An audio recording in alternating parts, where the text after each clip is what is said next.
Welcome to Education Matters, presented by the Public School Forum of North Carolina. I'm your host, Mary Ann Wolf.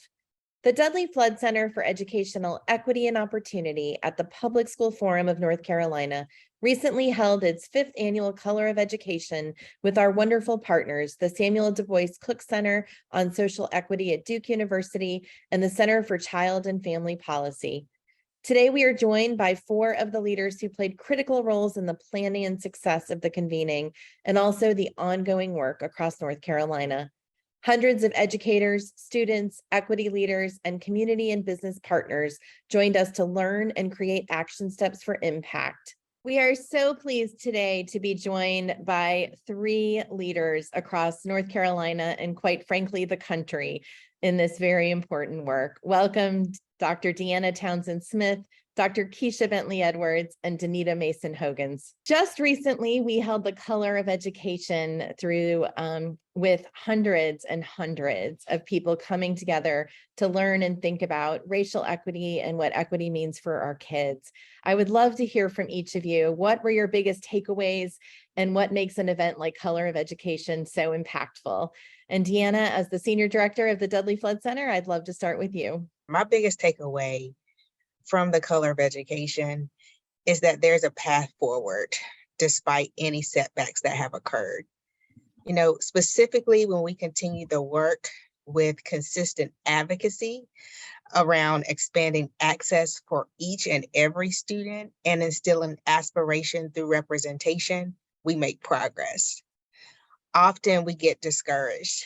However, I truly believe that we must remain strong in our convictions about what is right for students. We must continue to organize and be willing to strategize through the use of a common framework for change. There's truly power in collective. One of my favorite people, Maya Angelou, once said, "Each of us has the right and responsibility to access the roads which lie ahead and those over which we have traveled. And if the future road looms ominous or unpromising, we must be willing and ready to change." What we dived into at this Color of Education is that Brown versus Board laid the path, and we must accept our responsibility to ensure a sound basic education for each and every student. That must be our conviction. Thank you so much. Deanna, what were your biggest takeaways? Well, very similarly to what Deanna said, I think that we're in a real critical point right now. And I think we're in a very critical point since Brown versus the Board of Education, I think since 1954, to really look at how education is going to be determined and how we're going to look at education and view it through the lens of providing a sound basic education for every child. So I think there's a lot of work to be done. And another thing that I think was really important and impactful for me is what a great force the Color of Education Conference has become over the last 3 years. And the Color of Education Conference has become such a significant part of learning about how we can provide education equity for every child and what the policies, what are the conversations surrounding those educational inequities, and how we can use the understanding that we gain from these conferences to promote the educational equity that we want to provide for our children. Keisha, I would love to hear your takeaways. You bring a very interesting perspective to this work. You know, there were several takeaways, so it's hard to choose just one. But the biggest thing is that context matters. And context has always mattered. And as we talked about things that happened, you know, even back to the antebellum period, to Brown versus Board, and, you know, the brief period of active busing and integration that we had here in North Carolina, to now, context matters. The questions are often the same, but the context has changed. And I think that's really what I found so compelling about this year's conference, is that we had multiple generations of educators, students who were reflecting on their busing experience here in North Carolina, as well as nationwide, teachers who were teaching during this period of segregation and the transition, and for them to have so many of the same questions that we have as we think about educating our children. It lets us know what we have learned from then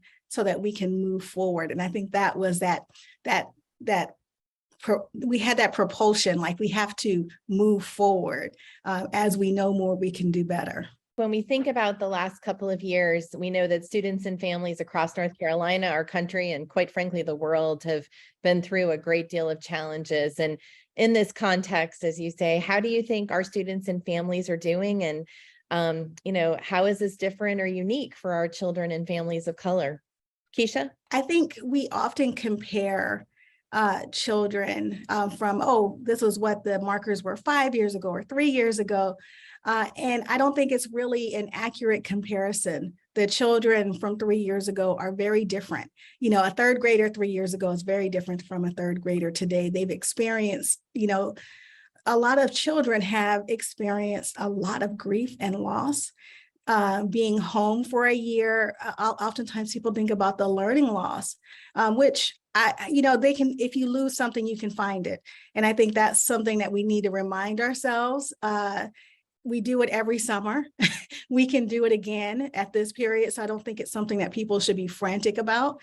It was a lot of stress on parents, which puts a lot of stress on kids. So I don't think that we often think about the stress of being home and the relief sometimes of being at school, but ultimately we want our kids safe. So I was actually okay with, my girls being home a while longer, because I just could not have dealt with any more grief, or loss at that period. Danita and Deanna, I know as you all in your deep work that you're doing, what are some of the challenges you think our families and students are facing today? Danita?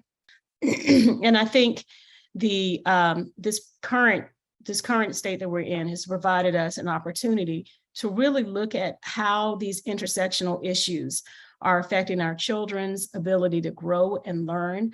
And I think that we know that proficiency has been down on a lot of different levels for children, but I agree that it's an opportunity to look with clarity at what we are providing for our children and what we actually need to do. Deanna?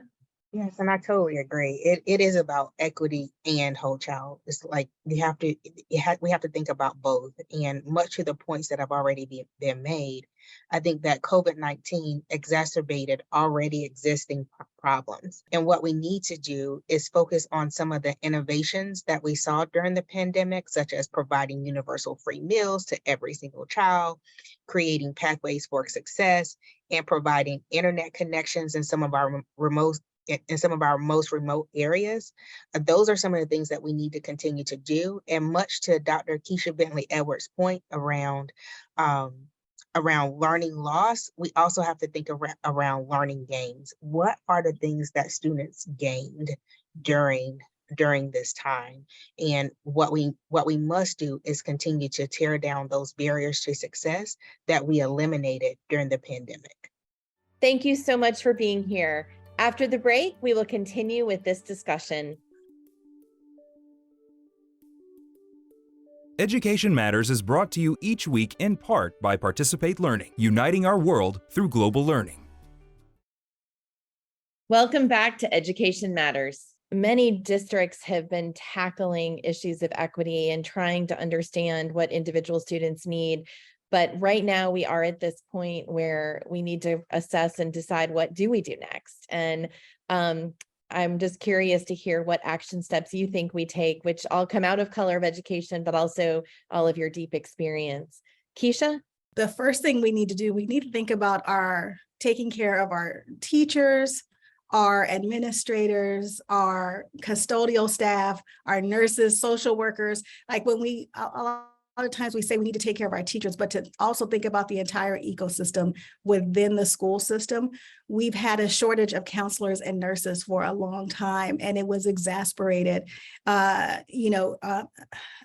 with the pandemic and the return, we need to bolster these resources, but we also need to look at schools of education to make sure that they have appropriate funding so that they can expand that pipeline for better teachers, motivated counselors, because we need it. So those would be some of my action steps. We're losing a lot of teachers for good reason, and we need to keep our good teachers, and as well as bring in, new motivated teachers to support.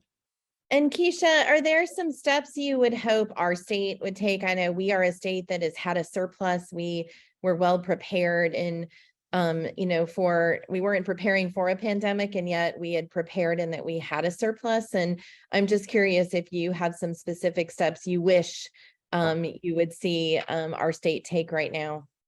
The big thing, and this is something that Deanna mentioned, was the lunch program, that all kids had food. And even during the breaks, when we were at home, we made sure that kids ate.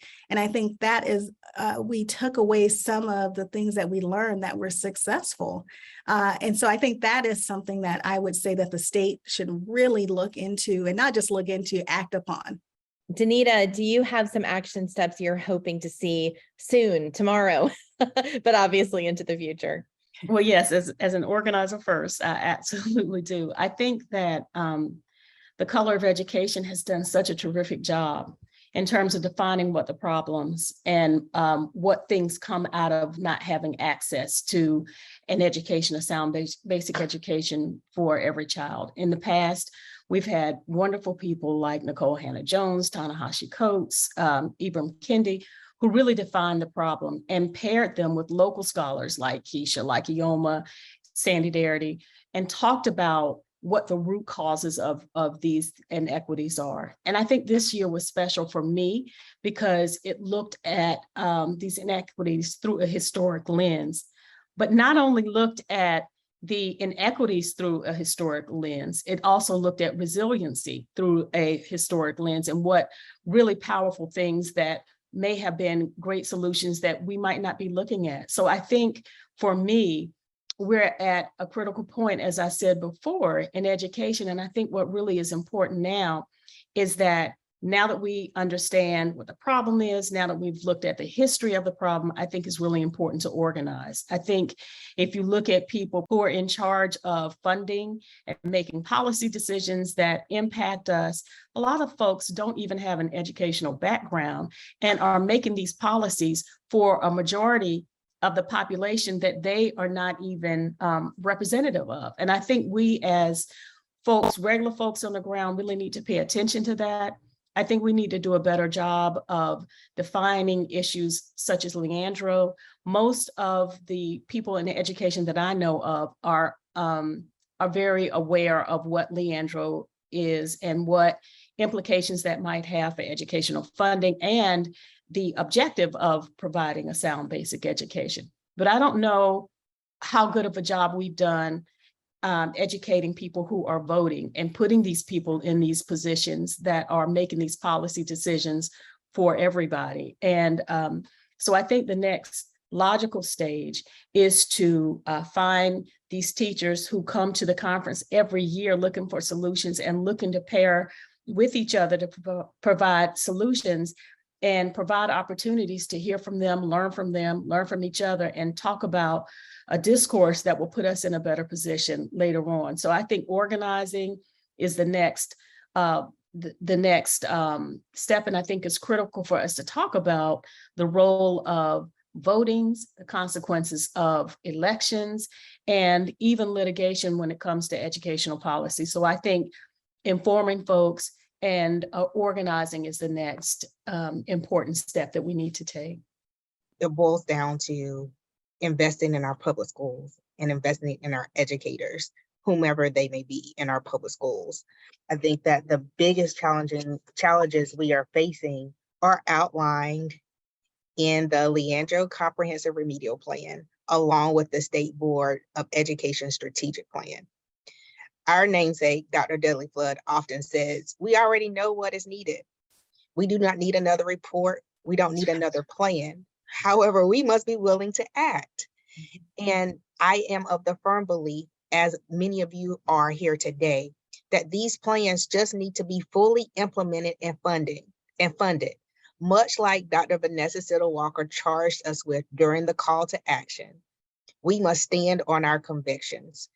We must organize and we must strategize. The Dudley Flood Center is a willing partner. We're here to be that safe space, and we're willing to engage in those conversations to continue to make public education the best it can be for each and every student. One, to also make sure we call out the critical role that our education district and school administrators, principals, superintendents, and other leaders are playing in all this work. I know that they are dedicated, and getting to work with them and supporting those teachers and all of that. And so I would like to add that as part of that call to action, that we're also supporting those leaders. I know you all were including them in there. I just wanted to give a shout out because I've watched the deep work that they're doing and how they think about all this and giving their teachers what they need in order to also succeed. So really appreciate that. And in our last couple of minutes, I'd like to give each of you a chance just to share what gives you hope. What gives me hope is how motivated and committed the educators at Color of Education were. It really gave me a lot of hope, but also the fact that people are not just standing by and watching what happens, or just letting people who don't have children and families' best interest in mind at heart. So whether it's the history, the accuracy of history, the inclusiveness of the LGBTQ children and teachers, all of these things are critical, and they're interconnected. And what gives me hope is that we are not just standing by. We're thinking about, as Danita said, our elections. We are thinking about, how we can take a stand to work with the system, and sometimes work around the system to make sure that our kids are educated the best way possible. The Color of Education has given plenty of reason to be optimistic. I mean, when you pair legendary educators like Dudley Flood and Dorothy Counts-Scoggins with people who are committed to getting funding like Sandra Wilkes Conway, and you get other people in the same room with these really dedicated educators and administrators and people who really want to make a collective difference and get everybody in the room talking. I really think there's some great things that will come out of this. And I'm really, really looking forward to community collaboration all over the state. And I think that we are in a challenging time, but I also believe that challenges bring opportunities. So I think we have great opportunities now to really look at educational equity and what role we might play in providing that education, whatever our level of interaction is with the process. What gives me hope is that, we have the Dudley Flood Center, and we have this partnership through the Color of Education Summit, where we can not only discuss, but develop action steps to support students, educators in our public schools. The conversation doesn't stop here. We must continue the work because we have a responsibility. And just putting out another call that for those who missed the Color of Education Summit, you will have an opportunity to experience an abbreviated version on Giving Tuesday. So we will pour into you on Giving Tuesday so that you can join the conversation and the work that is currently taking place. So we have a lot of work to do to create the appropriate actions to eradicate systemic inequities, and I'm looking forward to. One of the many things that gives me hope is that we have leaders like the three of you, and I am grateful every single day, and I know people across our state are too, and we all know this is not the last conversation we're going to have, so we will see you again. But thank you so much for joining us today. Thank you, Mary. Thank you. Great to be here. After the break, this week's final word with Dr. Dudley Flood. We are so pleased to be joined today by Dr. Dudley Flood. As many of you know, Dr. Flood has been deep in this work, trying to ensure that every child in North Carolina has access to a high quality, equitable education for many, many decades, and continues to share wisdom, the challenges, and also the hope. Dr. Flood, can you talk a little bit about what gives you pause and what gives you hope? What gives me hope is I just witnessed at the College of Education a realization of the value of diversity. We still encounter people who don't fully understand its value. And here we were in a gathering of people of all ages, all races, all bents, probably all public philosophies. We didn't examine that. That wasn't our purpose. Our purpose was to understand how valuable it was to have different opinions, different perspectives, different understandings, and incidentally to gather new tools for whatever work we would be engaged in about how we move forward.